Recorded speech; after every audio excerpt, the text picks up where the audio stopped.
ማሳሰቢያ በዚህ ታሪክ ላይ ያሉት ባለታሪኮች ሆኑ ተቋማት እንዲሁም ስፍራዎች ዋነኞቹ ባለታሪኮች ሳይሆኑ ድራማውን ለመቅረጽ የተባበሩን አካላት መሆናቸውን እየገለጽን ተዋንያኑም ሆኑ የምንቀርጽባቸው ተቋማትና ስፍራዎች ከወንጀሉ ጋር ምንም አይነት ግንኙነት የሌላቸው መሆኑን ለማሳሰብ እንወዳለን።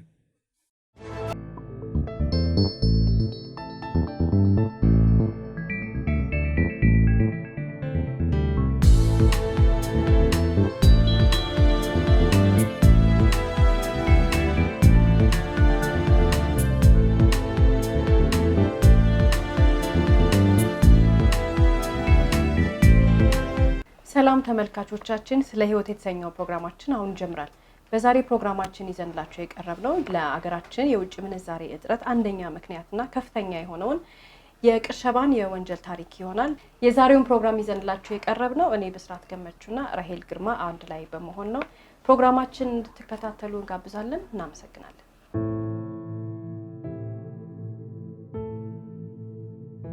ታላላቅ አስመጭና ላኪዎች እንዲሁም አምራቾች እጅግ አስደንጋጭ ዜናዎችን ከውጭ ሀገራት ደንበኞቻቸው በተደጋጋሚ ይሰማሉ።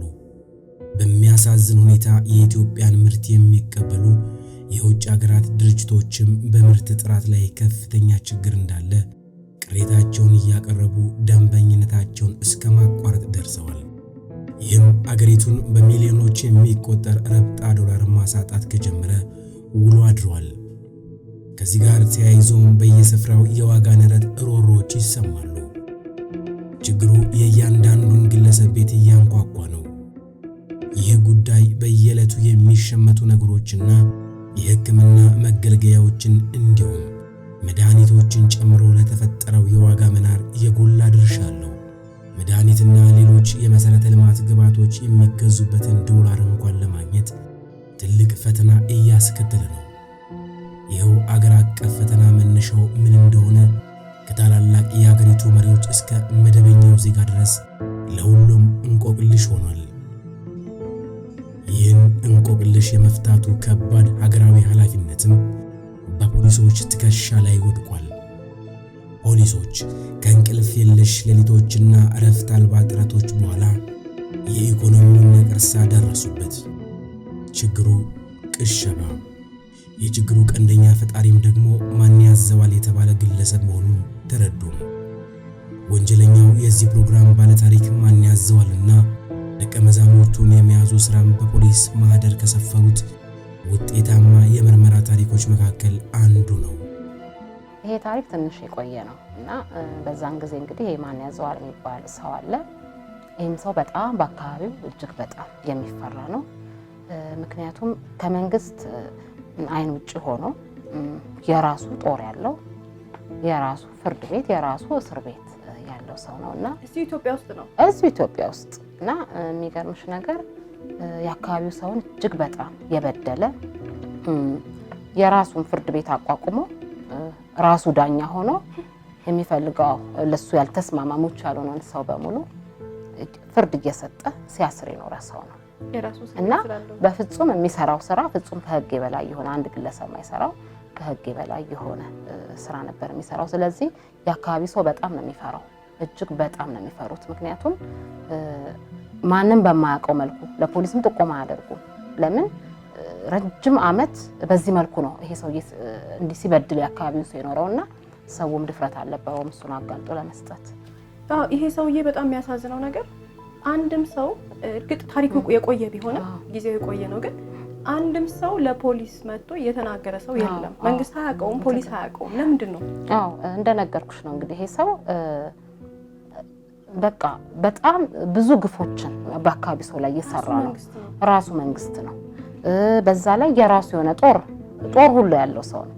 እንደ ግለሰብ አስቢ፣ እንደ ሀገር የራሱ ጦር ያለው ነው። ፍርድ ቤት ራሱ ይፈርዳል፣ ራሱ ያስርሻል፣ ራሱ የሚከስሽ አይነት ሰው ነውና የአካባቢ ሰው ምንም ብሎ ለፖሊስ አጋልጦ እሱን ድፍረትም አላገኘም ለማጋለጥ። ምክንያቱም አንደኛ ከከተማ የወጣ ቦታ ነው።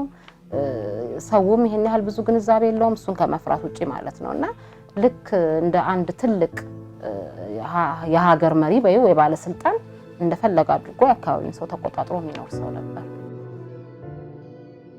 ማን ያዘዋል በፖሊስ እስከሚያዝበት ቀን ድረስ እንዲህ ተፈርቶና ተከብሮ በሕገ ወጥነት ሲፈነጭ የነበረው በድብቅ ባደራጀው የሕገ ወጦች ቡድንና ባበጀው ቅሸባ የተባለ የዝርፊያ ስልት ባካበተው ሀብት ነው።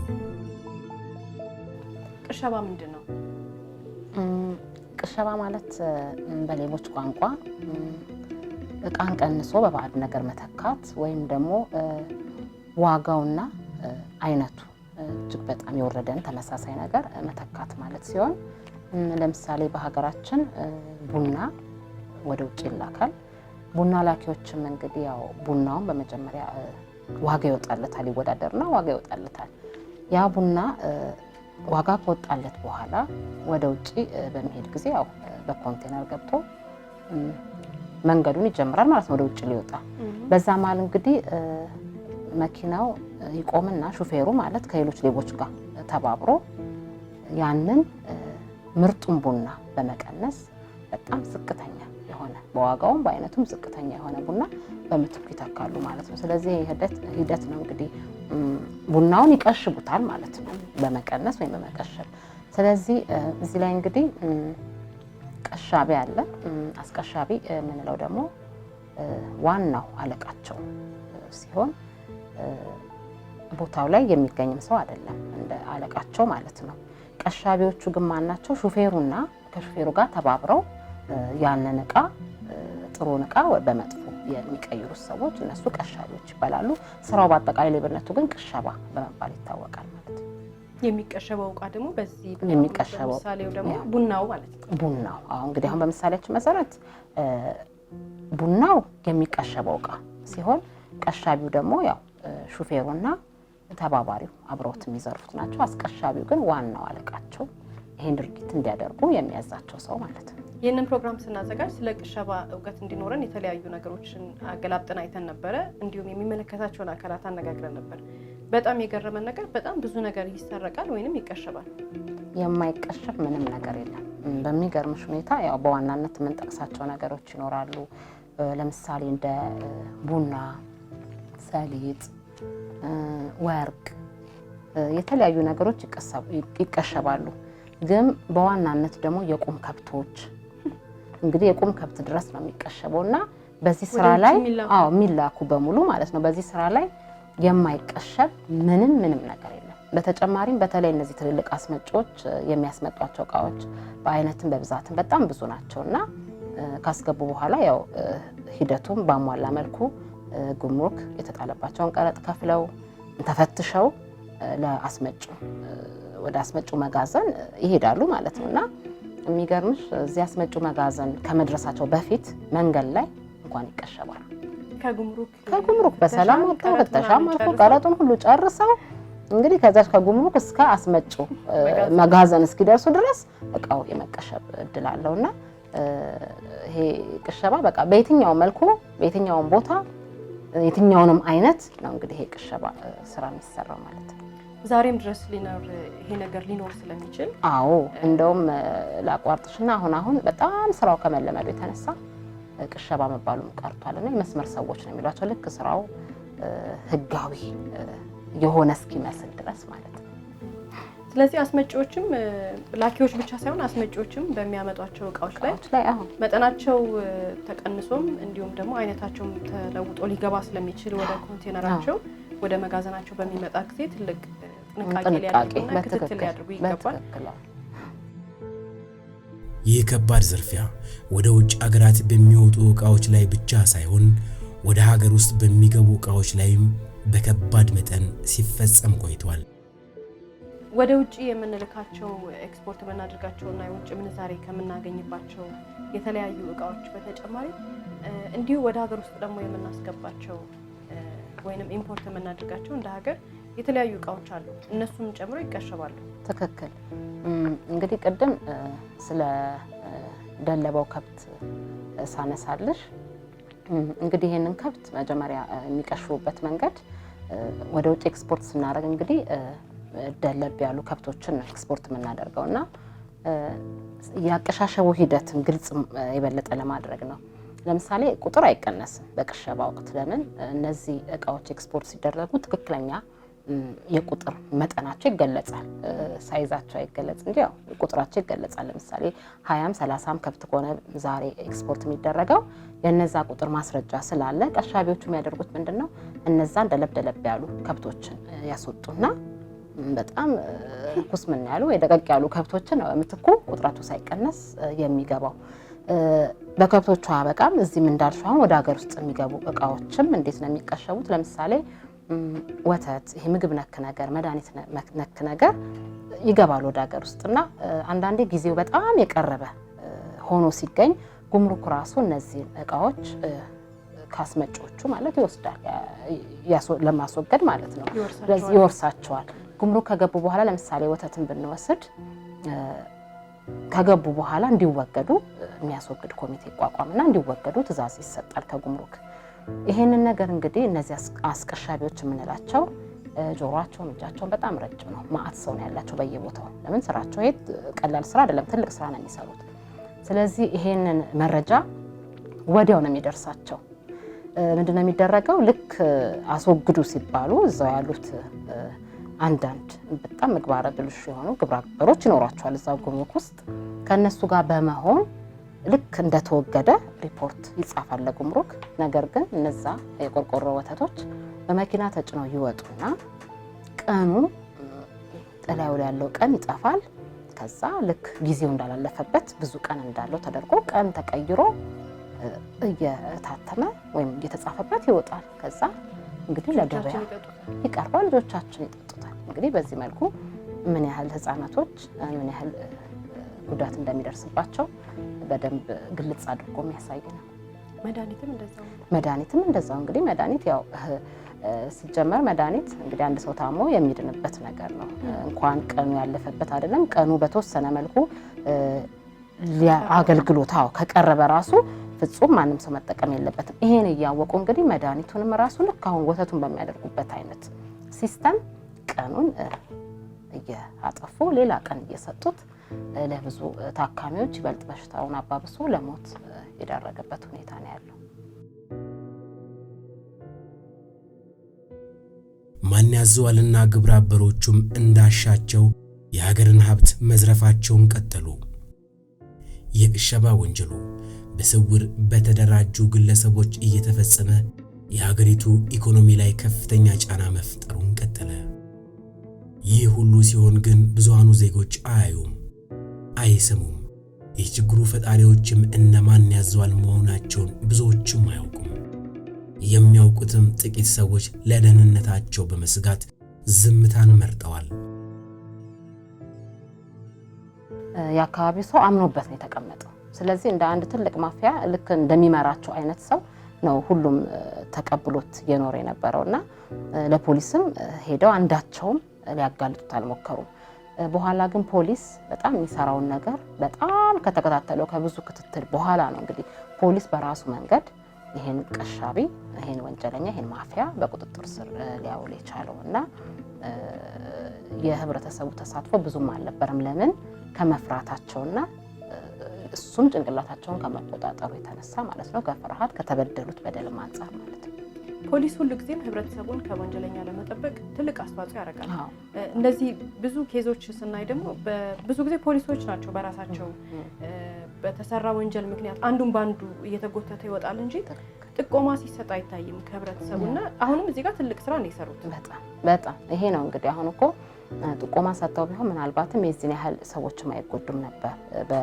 በኖሩበት በገዛ ቀያቸው በገዛ አካባቢያቸው ነው ሲታሰሩም ሲደበደቡም የቆዩትና ህብረተሰቡ ምን ጊዜም እንዲህ አይነት ነገሮችን ባየ ጊዜ ጥቆማ ለፖሊስ ቢያቀርብ ፖሊሶችን ብዙ ልፋት አይጠበቅባቸውም።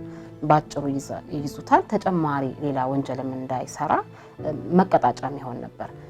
ይሄም ስላልሆነ ነው እንግዲህ ፖሊሶች ከብዙ ጊዜ በኋላ ህብረተሰቡ በጣም ከተጉላላ በኋላ ማለት ነው። ለምን ይሄ አይታወቅም ነበር እንዲህ አይነት በራሳቸው ጊዜ ደረሱበት። በራሳቸው በጣም ለፍተው ነው ተከታትለውት መጨረሻ ላይ ግን ይሄን ቀሻቢ ይዘውታል። ይሄ ቀሻቢ ደግሞ ቀላል የሚባል ወንጀለኛ አይደለም። ምክንያቱም ሀገሪቷን በቅሸባ በጣም ሲበዘብስ የኖረ ሰው ነው።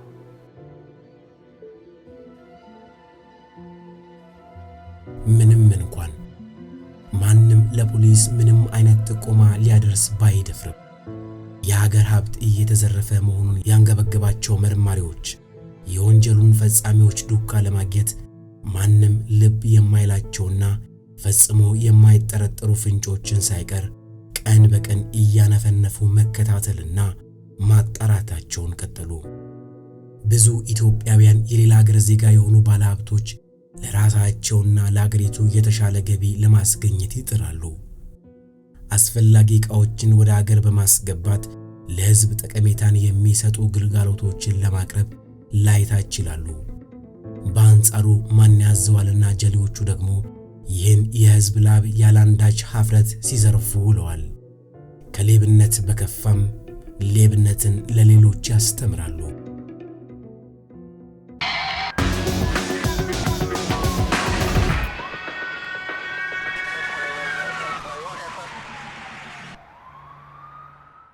የዚህ ፕሮግራም የክብር ስፖንሰር አዋሽ ባንክ አክሲዮን ማህበር። ትላንት በስፋት በዚህ ማን ያዘዋል በሚባል ሰው የተጀመረ ቅሸባ ስራ ሌሎችም እንደዛው ከሱ አይተው ኮፒ ያደረጉ ብዙ ሰዎች ወደ ቅሸባ ስራ ገብተው ነበር። እርግጥ መንግስት ተከታትሎ ቢደርስበትና ፍርድ ቢሰጣቸው ላጠፉት ጥፋት ቢቀጡም ዛሬ ላለንበት የውጭ ምንዛሬ እጥረት ግን ትልቅ የሆነ አስተዋጽኦ አድርጓል። ትክክል። አሁን እንዳልሽው ልክ ነው። አሁን ለምሳሌ ጥራት ያለው ቡና ደረጃ ወጥቶለት ዋጋ ወጥቶለት የሚሄደው ወይም ኤክስፖርት የሚደረገው ባልኩሽ መንገድ ይቀሸብና የማይሆን ጥራቱን ያልጠበቀ ቡና ነው እንግዲህ ለነዛ ሰዎች እየሸጥን ያለ ነው። ሰሊጥንም እንዳልሽው አበባንም እንዳልሽው ለምሳሌ የአበባ ንግድ ራሱ በጣም በሚያሳዝን መልኩ በጣም ጥሩ አበባዎች ግንዶቻቸው ያማረ ፈርፈር ያሉ አበባዎች ነው የሚላኩት ለገበያ ሲቀርቡ ማለት ነው ለውጭ ገበያ። ነገር ግን መንገድ ላይ በምትካቸው በጣም ለአይን የማይገቡ ቅጥንጥን ያሉ አበቦችን ሰሊጡንም እንዲደረጃውን በጣም ዝቅ ባለ መልኩ እየተቀየረ ነው ቡናውም እንግዲህ ለገዢዎቹ እየሄደ ያለው። ምንድነው የሚሆነው በዚህ ጊዜ እንግዲህ እነዚህ ገዢዎች እኛ እንግዲህ አሁን እንደዚህ ኤክስፖርት ስናረግ ሲገዙን ጥራቱን አይተው የአበባውንም ይሁን የሰሊጡንም ይሁን የቡናውን። ነገር ግን እዛ አጠገባቸው ሲደርስ ከጠበቁት በታች የሆነ እቃ ሲደርሳቸው አንደኛ ገበያው ሙሉ ለሙሉ ይቋረጣል። ይሄ በሚሆንበት ሰዓት እንግዲህ የውጭ ምንዛሬ ነው የምናጣው። እንግዲህ ይሄ ቡና ማለት የኢትዮጵያን የውጭ ምንዛሬ የምናገኘውን የውጭ ምንዛሬ ከፍተኛ ገቢ የሚያስገኝልን ቡና ነበር። አሁን ግን እንዳየሽው የቡና ገበያ ሞቷል በሚባልበት ደረጃ ላይ ነው ያለው። እንዲሁም የአበባ አሁን አንድ ሰሞን በጣም ገበያው በጣም ተስፋፍቶ በሰፊው ነገር ነበር የኢትዮጵያ አበባ እየተባለ። አሁን ግን እንዳየሽው የቀዘቀዘበት ሁኔታ አለ። ምክንያቱም ገዢዎቹ የሚደርሳቸው አበባም ሆነ ቡና ከጠበቁት በታቸው ነው ስላገኙት መግዛታቸውን እስከ ማቆም የደረሱበት ሁኔታ አለ። ይሄ ደግሞ ምንድነው የሚያመጣው? የውጭ ምንዛሬ አገሪቷ እንዳታገኝ ትልቅ ጋሬጣ ትልቅ እንቅፋት ነው የሆነባት። ይሄ የውጭ ምንዛሬ ዶላሩ ባልገባና በቀነሰ ቁጥር እንግዲህ ከፍተኛ የሆነ ችግር ነው እያንዳንዳችን ቤት የገባ ችግር ነው ያመጣው። ይሄ እንግዲህ የምነግርሽ ታሪክ የማን ያዘዋል ትላንት የነበረ ነው። ግን ህመሙ በሽታው ያለው ችግር ግን አሁን ያለንበት ድረስ ተጎትቶ ነው የመጣው። ምክንያቱም አሁን እንደምታዩ ሀገራችን ላይ ከፍተኛ የሆነ የኢኮኖሚ ቀውስ አለ። ኑሮ በጣም ተወዷል።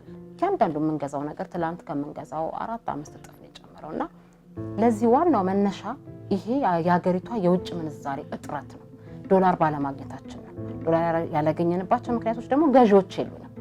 ገዢ የለን ደግሞ ምክንያት ጥራቱን ያልጠበቀ እቃ በእነዚህ በምንልይ ሰዎች እየተቀሸበ የማይረባ እቃ ስለሆነ የሚሄድላቸው የሚገዙትን ነገር እስከ ማቆም ስለተገደዱ ኢትዮጵያ ምንም አይነት የዶላር ገቢ እያጣች ነው የመጣችው። ይሄ ደግሞ ማለት ምንድነው? ዶላር በሌለበት ሀገር ደግሞ እኛ ደግሞ ከውጪ እኛ ኤክስፖርት አደረግ ኢምፖርት የምናደርጋቸው አሉ በጣም ወሳኝ የሆኑ በተለይ መድኃኒት፣ የፋብሪካ እቃዎች፣ ግብአቶች፣ ምግብ፣ የተለያዩ ነገሮችን ደግሞ ኢምፖርት ለማድረግ ስንሞክር ገንዘብ ከሌለ ዶላሩ ከሌለ በምን መንገድ ይገባል? ስለዚህ ይሄ ጫና ነው እንግዲህ አሁን ላለንበት የኑሮ ውድነት እቃን በእጥፍ እንድንገዛ ያደረገን ዋናው ምክንያት ይሄ ትላንት ሲወራረድ የመጣው የቅሸባ ሲስተም ነው ማለት ነው። ምክንያቱም የቡና ገበያ ቀንሷል ወይ ሞቷል የምንልበት ደረጃ ላይ ያደረሰን አበባ፣ የተለያዩ ነገሮች ተያያዥ ምክንያቶች ሊኖሩት ይችላሉ ሌሎች። ለገበያው መቀነስ። ነገር ግን ቅሸባ በትልቁ አስተዋጽኦ አድርጓል ነው በጣም በትልቁ የምንገዛበት የውጭ ምንዛሬ ስለሌለን ምክንያቱም ኢምፖርት የምናደርገው ነገር አለን ለሌላ በኩል ደግሞ ኤክስፖርት የምናደርገው ነገር አለን ኤክስፖርት ባላደረግን ቁጥር ኢምፖርት ለማድረግ እንቸገራለን የውጭ ምንዛሬ የለን ያ ማለት ደግሞ ኢምፖርት የሚደረጉ እቃዎች ቁጥራቸው ስለሚያንስ ገበያው ላይ ተደራሽነቱ በጣም ያነሰ ስለሚሆን የእቃ እጥረት ይኖራል በዛ ምክንያት የዋጋ መወደድ ይኖራል የዋጋ መወደድ ሲባል ግን የምንገዛው እቃ ብቻ ሳይሆን የልጆቻችን ትምህርት ቤት እያንዳንዳችን የምንገዛው ምግብ ትራንስፖርት የቤንዚን ዋጋ በየጊዜው መጨመር ይናፍጣል ሁሉም ነገር የተያያዘ ነው ስለዚህ እነዛን ሌቦች ትላንትና ብናስቆማቸው ኖሮ ዛሬ ያለው የኑሮ መወደድ በተወሰነ መንገድ ይቀንስ ነበር ትክክል ከቤት ኪራይ ጀምሮ ማለት ነው ትክክል አዎ እንግዲህ ይሄን ለማጠናከር ያህል ምንድነው እንዳልሽው እንግዲህ አሁን የልጆች ትምህርት ቤት ሲጨምር የቤት ኪራይ ሲጨምር ያለ ምክንያት አይጨምሩም ትምህርት ቤቶችን ቢሆን ሲጨምሩ ያለ ምክንያት አይጨምሩም ለምን እዚህ ታች ጋር ያለው የዋጋ ለውጥ የዋጋው ግሽበቱ ችግሩ ግድ እነሱ ላይ አንድ የሚፈጥረው ነገር አለ ስለዚህ እንዳልሽው በሰዓቱ ይሄንን ቀሻቢ ወይም ሌሎችም ቀሻቢዎች ይኖራሉ እነሱን ያኔ የምናስቆምበት ዘዴ ቢኖር ህብረተሰቡ እንዳልሽው የመጠቆም ነገር ቢኖርና በጊዜ ከእንደዚህ አይነት መጥፎ ስራቸው አስቆመናቸው ቢሆን ኖሮ ምናልባትም ዛሬ እንዲህ በጣም ገኖ የኑሮ ውድነት ባልወጣ ነበር ምናልባትም በግማሽ ሊቀንስ ይችል ነበር ስለዚህ የዚህ ሁሉ ዋና መነሻው የዚህ የትላንትና የቅሸባ ሂደት ነው ስለዚህ እያንዳንዱ የህብረተሰብ ክፍል ለሚኖርበት የኑሮ ወይንም ደግሞ ዛሬ ኑሮ ተወደደ ብለን ለምንናገርበት ነገር ሙሉ ለሙሉ ባይሆንም በትልቁ ይሄ እንደዚህ አይነቶች ወንጀሎች አስተዋጽኦ ያደርጋሉ ለኢኮኖሚያችን መዛባት ትልቅ አስተዋጽኦ ያደርጋሉ ስለዚህ እያንዳንዳችን ይሄን ለመቆጣጠር ኃላፊነት አለብን ትክክል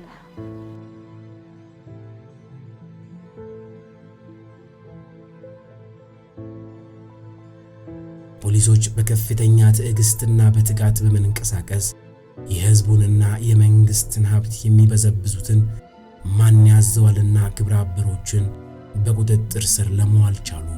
ፖሊስ ለረጅም ጊዜ ቅሸባን ቀሻቢዎቹና አስቀሻቢዎችን ለመቆጣጠር ሲጥር የቆየበት ጉዳይ መቋጫ ያገኘበት መንገድ ከአንድ ቤተሰብ ጋር ይገናኛል። ይህ ቤተሰብ ባለ ትዳርና የአንድ ልጅ እናት የሆነችው የእስከዳር ቤተሰብ ነው። ለመሆኑ እስከዳር ማን ናት? ባለቤቷ እንዳለና አባቱ አቶ መኮንንስ ማን ናቸው? የዚህ ሀገር አቀፍ እንቆቅልሽ መፍቻው ከነ እስከዳር ጋር በምን ተያያዘ? የዛሬው ፕሮግራማችን ዋነኛ ትኩረት ነው።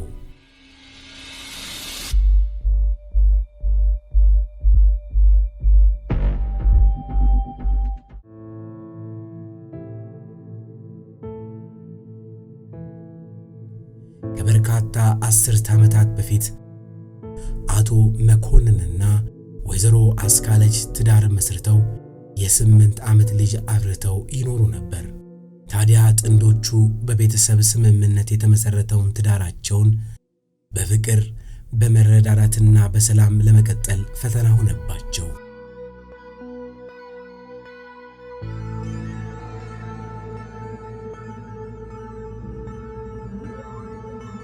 አስካለች በመካከላቸው በሚፈጠሩ አለመግባባቶች የተነሳ ከቀን ወደ ቀን እጅግ ቁጡ እየሆነች መጥታለች። የኋላ ኋላም ጸባያቸው ከፍቶ ትዳራቸው በመፍረሱ ባሏንና ብቸኛ ልጇን ጥላ ሄደች።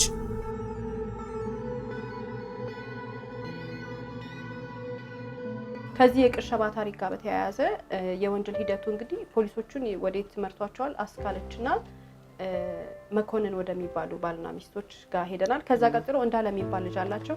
ነገር ግን አስካለች ድንገት ተነስታ ነው ቤቷን ትዳሯን እና ልጇን ጥላ ወደ ከተማ የሄደችው። ለምን ነበር? እንግዲህ መኮንን በጣም በሰው የሚመራ አይነት ባለው በጓደኞቹ፣ በቤተሰቦቹ፣ በጎረቤቶቹ የሚመራ አይነት ባል ነው። የመጀመሪያ ምክንያቱ ይሄ ነው። ሁለተኛው ደግሞ የምትፈልገውን የከተማ ኑሮ ማግኘት አልቻለችም። ሌላው ደግሞ ያለባቸው የኑሮ ችግር እጅግ በጣም ስላንገሸገሻት እነዚህን መቋቋም አልቻለችም። ለዛ ነው እንግዲህ ባለቤቷና ልጇን ትታ ወደ ከተማ የገባችው። ከተማ መታ እንግዲህ የሰው ቤት ተቀጥራ ነው መስራት የጀመረችው ማለት ነው። መኮንን አንድ ልጁ የተሻለ ሕይወት እንዲኖረው ያለመታከት ይሰራል። ሆኖም በተሰማራበት የግብርና ሙያ ያላሰበው ችግር ገጠመው። ዘርቶ አጭዶና ከምሮ የሚበላበት የራሱ የሆነ የእርሻ መሬት የለውም። ለሌሎቹ አቅመ ደካማ ገበሬዎች የእርሻ ቦታቸውን እያረሰላቸው ለጉልበቱ የተወሰደ ድርሻ ሲከፈለው ኖሯል።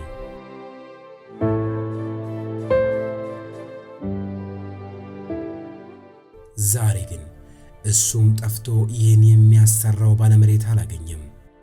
ከዕለት ዕለት ችግር የመኮንንን ጎጆ እያቆረቆዘው አባትና ልጅ በልተው ለማደር እስከ መቸገር ደረሱ።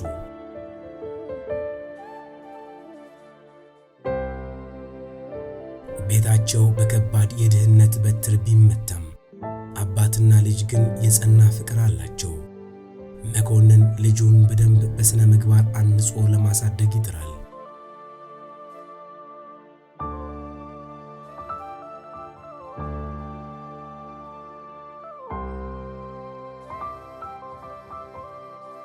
ሆዱ ቢጎድል እንኳን አእምሮ እንዳይራብ የተቻለውን ሁሉ ያደርጋል። በዚህ ከባድ የችግር ወቅት እንኳን ሕፃኑ እንዳለ ትምህርቱን አላቋረጠም። ነገር ግን ችግሩ ከአቅሙ በላይ የሆነበት መኮንን ባለቤቱ ጥላው ከሄደች ከጥቂት ወራት በኋላ ተወልዶ ያደገበትና አግብቶ የወለደበትን ቀየውን ትቶ ለመሰደድ ተገደደ። ቤቱ የገባውን ችግር ለመወጣት ብቸኛ አማራጭ ያደረገውም በስም እንጂ በዓይኑ አይቷት ወደማያውቃት አዲስ አበባ መጓዝን ነበር።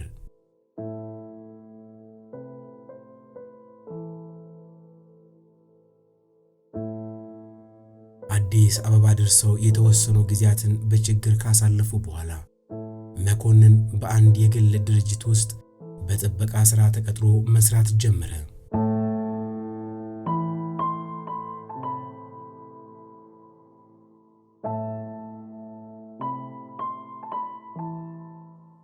በወቅቱም የድርጅቱ ባለቤት ለመኮንንና ለልጁ መጠለያ እንዲሆን እዛው የድርጅቱ ቅጥር ግቢ ውስጥ ያለ አንድ ክፍል ቤት ተሰጠው። ዳለም ከአባቱ የሥራ ቦታ አቅራቢያ በሚገኝ ትምህርት ቤት መማር ጀመረ። ልጁ የተሻለ ትምህርት ቤት መማር በመቻሉ የተደሰተው መኮንን የጥበቃ ሥራውን በሁለት ፈረቃ እየሰራና እዛው የሚጠብቀው ድርጅት ውስጥ እየኖረ ሳይሰለችና ሳይደክም አንድ ልጁን መንከባከብና ማስተማሩን ቀጠለ።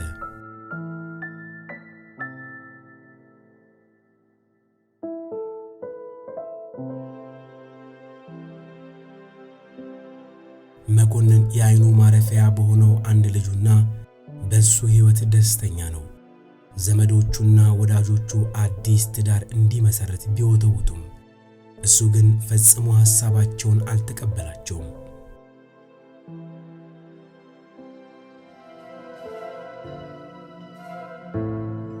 በዚህ ሁኔታ ዓመታት አልፈው በመምህራኑና በሚያውቁት ዘንድ ሁሉ ምስጉን የሆነው ሕፃኑን እንዳለ አድጎ ሙሉ ሰው ሆነ።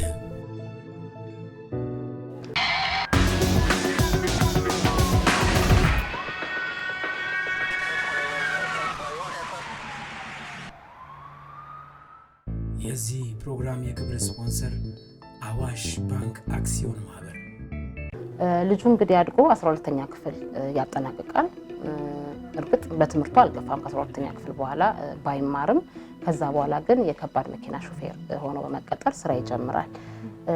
የሚገርምሽ መኮንን ልጁን እንግዲህ ሲያሳድግ ሚስት አላገባም።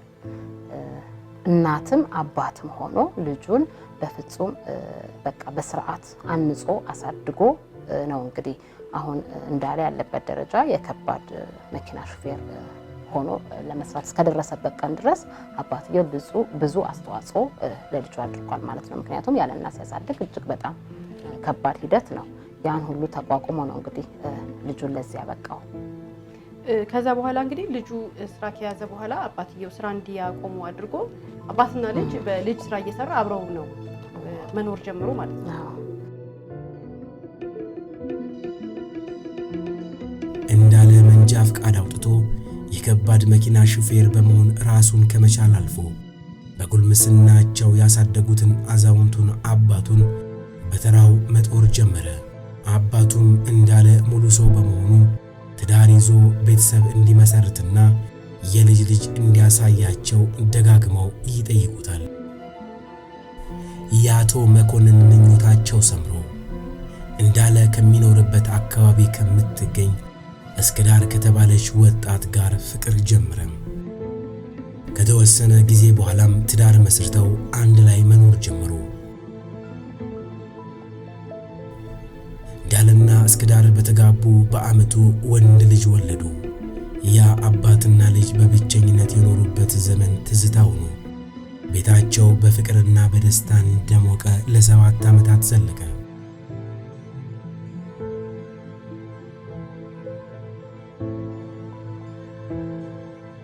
ጊዜያት በሄዱ ቁጥር የነ እንዳለም ትዳር መሰናክል ያጋጥመው ጀመር። እስከዳር ከጊዜ ወደ ጊዜ የገንዘብ ፍላጎቷ ከፍ እያለ መጥቷል። በዚህ የተነሳም ሰላማዊ ጎጆ በጭቅጭቅ መታመስ ጀመረ።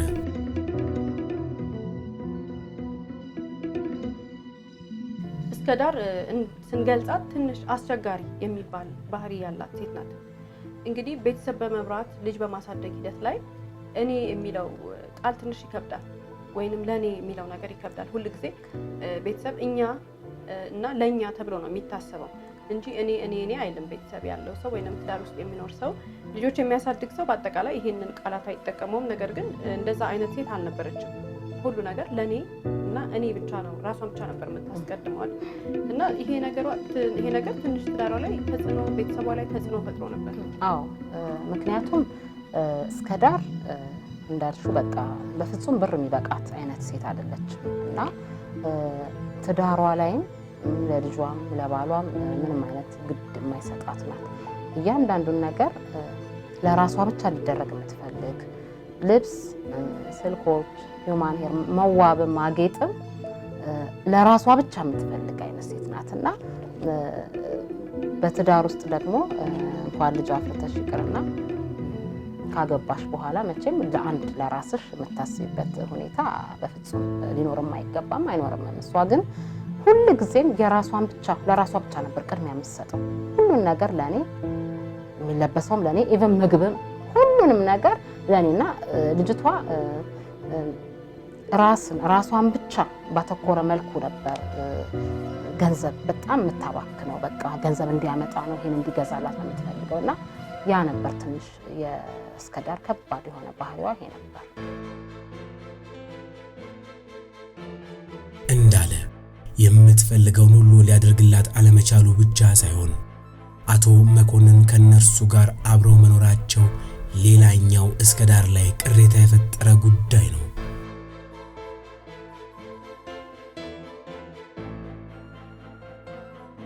አፍ አውጥታ ቅሬታዋን ለባለቤቷ ነገረችው። እንዳለም በብቸኝነት ያሳደጉትን አባቱን ከቤት አውጥቶ ሜዳ ላይ እንደማይጥል ፍርጥም ብሎ ገለጸላት። ይህኔ እስከዳር በእልህ ለአባቱ ያላትን የጥላቻ ስሜት ፊት በመንሳትና በማንጓጠጥ ማሳየት ጀመረች።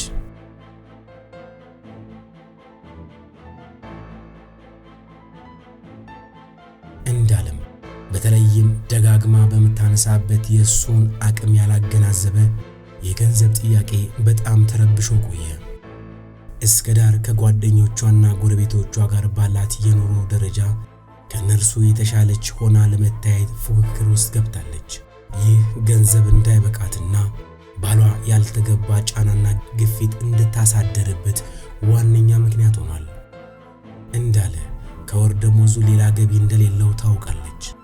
ነገር ግን ፈጽሞ ልትረዳው አልቻለችም።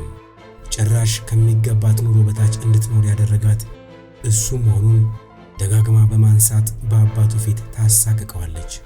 በአቅማቸው መኖር እንደሚገባቸው በማስረዳት ባህሪዋን ለማድረቅ ቢሞክርም በፍጹም ልትሰማው አልፈቀደችም።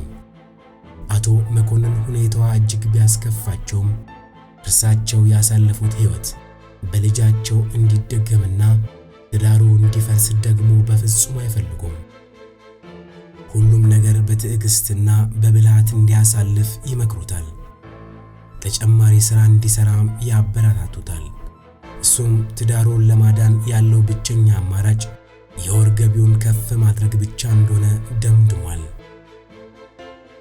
የተሻለ ገቢ አግኝቶ የገንዘብ ፍላጎቷን ለማሟላት በሀገር አቀፍ የጭነት ተሽከርካሪ ሾፌርነት ለመስራት ሥራ ማፈላለግ ጀመረ።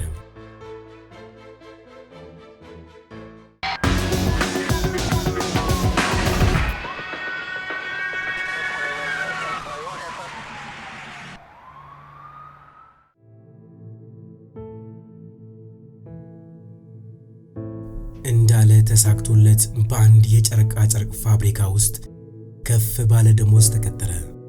ስራውም ፋብሪካው የሚያመርታቸውን የተለያዩ አልባሳት አዲስ አበባ ከሚገኘው የፋብሪካው ቅጥር ግቢ ወደ ጅቡቲ ማጓጓዝ ነው። የጨርቃ ጨርቅ ፋብሪካው ከፍተኛ ጥራት ያላቸው አልባሳት እያመረተ በተለያዩ የዓለም ሀገራት ለሚገኙ ተረካቢ ድርጅቶች በሽያጭ ያቀርባል። ይህ ፋብሪካ ለዓመታት በአትራፊነት የቆየና ለብዙዎችም ቋሚ የሥራ ዕድልን የፈጠረ ግዙፍ ፋብሪካ ነው። እንዳለ በሥራውና በሚያገኘው ከፍ ያለ ደሞዝ ደስተኛ ቢሆንም ለጥቂት ቀናት ከሚወደው ቤተሰቡ ተለይቶ ውጭ ማደር ስላለበት ግን ቅር ብሎታል። ሆኖም ዋናው ፍላጎቱ ተጨማሪ ገቢ ማግኘት ነበርና ሥራውን ጀመረ። አዲሱ መስሪያ ቤት ውስጥ ከሚሰሩ ባልደረቦች ጋር ሲተዋወቅ የድርጅቱ የሥራ ሂደት ተቆጣጣሪ የሆኑት ተዋበችና ስንዱ የፋብሪካውን የሥራ ሂደት በዝርዝር አስረዱት። ከእነርሱ ጋር በቅርበት እንደሚሰራም ገለጹለት። ተዋበች በማርኬቲንግ የመጀመሪያ ዲግሪዋን ካገኘች በኋላ በዚሁ የጨርቃ ጨርቅ ፋብሪካ ለ7 ዓመታት ስትሰራ ቆይታለች። ስንዱ ደግሞ በአካውንቲንግ ተመርቃ በፋብሪካው ለ3 ዓመታት አገልግላለች። እንዳለ አዲሱን ሥራና ሰራተኞች ለመለማመድ ብዙ ጊዜ አልወሰደበትም።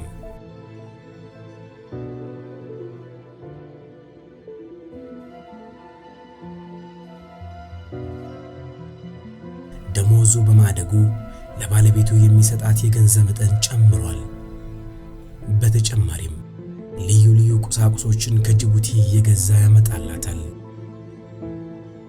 እስከ ዳርም ተጨማሪ ገንዘብ በማግኘቷ የወትሮ ቁጣና ንትርኳ ቀንሶ ደስተኛ ሆናለች። አቶ መኮንንና የልጅ ልጃቸው ሰላም አግኝተው ሰንብተዋል።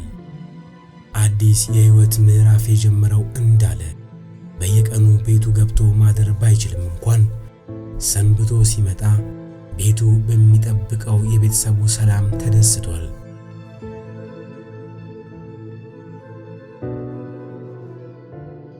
የጨርቃ ጨርቅና አልባሳት ፋብሪካው ምርቶችን ሙሉ በሙሉ ወደ ውጭ አገራት ይልካል እንጂ ምንም አይነት አልባሳት ለሀገር ውስጥ ገበያ አያቀርብም።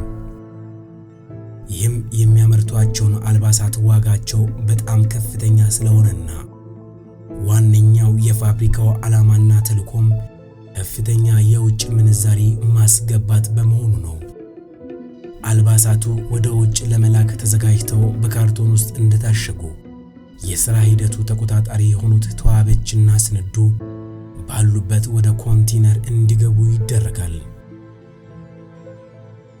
ካርቶኖቹ ተቆጥረው ከተጫኑና ኮንቴነሩ ከታሸገ በኋላም እንዳለ መረከቡን በፊርማ አረጋግጦ ከባድ መኪናውን እያሽከረከረ ኮንቴነሩን ወደ ጅቡቲ በማድረስ ለተረካቢው ትራንዚተር ያስረክባል። በመንገድ ላይ ያደረ ኮንቴነሮችን ከአዲስ አበባ ወደ ጅቡቲ በማድረስ ኃላፊነቱን በአግባቡ ይወጣል። ተግባቢና ታማኝ ሰራተኛ በመሆኑም በአጭር ጊዜ በባልደረቦቹ ዘንድ ተወዳጅ ሆኗል።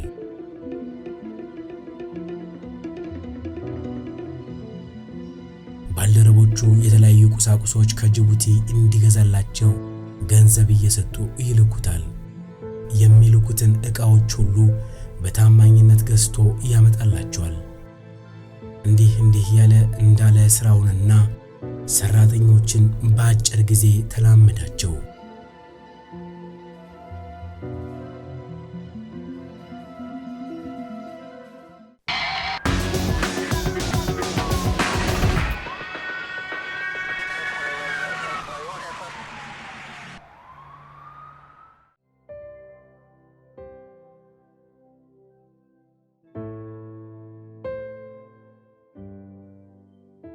ነገር ግን ከተወሰኑ የእፎይታ ጊዜያት በኋላ የእስከዳር የቀድሞ ባህሪ ደግሞ አገርሽቶ የቤታቸው ሰላም መደፍረስ ጀመረ።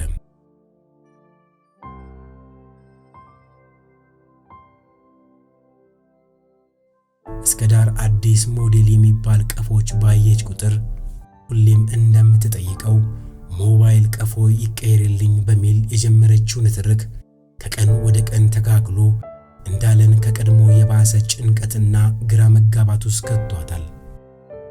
አንድ ቀን እስከዳር ቤቱን ትታ ከወጣች አባቴንና ልጄን እንዴት አድርጌ ማሳደግ እችላለሁ በሚል ስጋት ይናት ጀመር።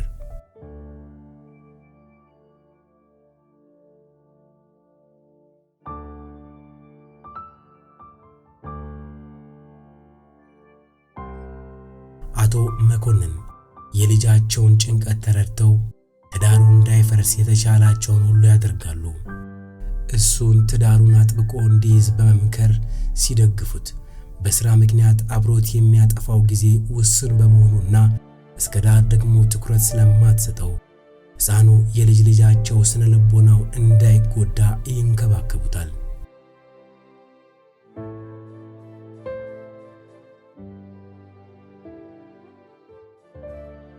እንዳለ ለጥቂት ጊዜ በቤቱ የሰፈነው ሰላም መልሶ መጥፋቱ ቢረብሸውም ስራውን ግን አጠናክሮ ቀጥሏል።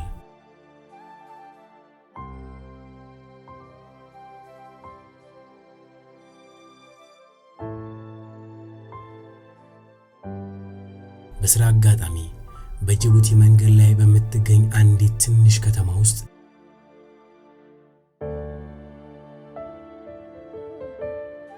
ታጠቅ ከሚባል ሰው ጋር ተዋውቆ ወዳጅነት መሰረተ።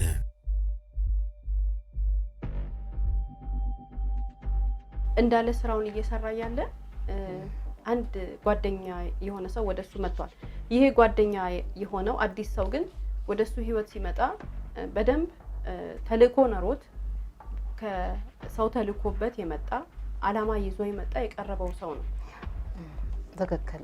ሰውየው አመጣጡም በተለየ መልኩ ነው። ምክንያቱም ሰውየው በፊት ከተናገርነው ታሪክ መጀመሪያ ቡናም የተለያዩ ነገሮችን ከሚያስቀሽበው ከዋናው ከማን ያዘዋል ተልኮ ነው የሰውዬ መጥቶ በዘዴ ተዋወቀው ማለት ነው። ፕሮግራማችንን እየተከታተላችሁ ስለቆያችሁ እናመሰግናለን። ሳምንት በተመሳሳይ ሰዓት እንድትጠብቁን እየጋበዝን እንደተለመደው አድራሻችንን በመጠቀም አስተያየቶቻችሁን እንድትልኩልን እንጋብዛለን። ሳምንት እስከምንገናኝ ድረስ ቸርን ሰንብት።